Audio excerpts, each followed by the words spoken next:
જમવાનું 10-15 minute late થયું હોય તોય થઈ જતો હતો ગેસ, એટલે ભયંકર ગેસ થતો હતો. ગેસ થાય એટલે દવા લેવી પડે અથવા ઇન્જેક્શન લેવું પડે. માથું એટલું ભયંકર દુખે, 2 વ્હીલ ન ચાલે, 4 વ્હીલ ન ચલાવી. અત્યારે કમ્પ્લીટ સાવ રેડી અને દવા વગર.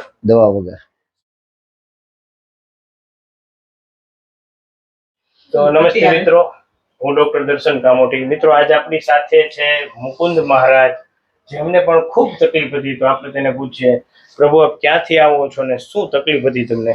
હું સુરતથી આવું છું અને ગેસનો બહુ પ્રોબ્લેમ. ભૂખ્યો રહો તોય થાય, કંઈક વધારે ખવાઈ જાય તોય થાય, અને લિમિટમાં ખવાય તોય થઈ જાય, ગમે ત્યારે થઈ જાય.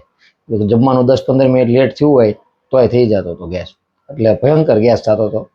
ગેસ થાય એટલે દવા લેવી પડે અથવા ઇન્જેક્શન લેવું પડે. અને કેટલા વર્ષથી આ તકલીફ હતી? 3-4 વર્ષથી તકલીફ હતી. 4 વર્ષ. અને ગેસ થાય એટલે દવાખાને જવું જ પડે. માથું એટલું ભયંકર દુખે, 2 વ્હીલ ન ચાલે, 4 વ્હીલ ન ચલાવી. અત્યારે કમ્પ્લીટ સાવ રેડી અને દવા વગર. સરસ. તો હવે કઈ તકલીફ નહીં? હવે કોઈ તકલીફ નથી. વિડિયો યુટ્યુબમાં મૂકી શકીએ? તમે શું કહેવા માંગશો? મેકી શકો. તમે શું કહેશો? વિડિયો જોઈને કોઈને પ્રેરણા મળશે કે ભાઈ એકવાર ડોક્ટર દર્શનભાઈ કામોઠીની મુલાકાત લેવી. ખૂબ ખૂબ આભાર.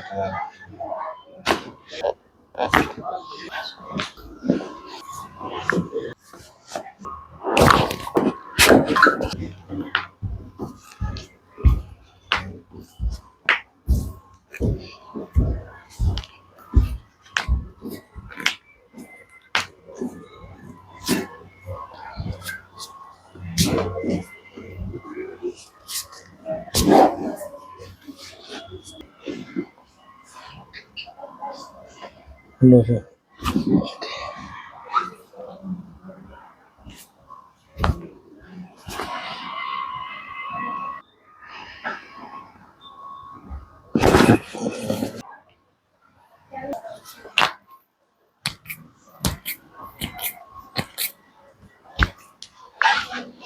લોજા છે. ઓકે.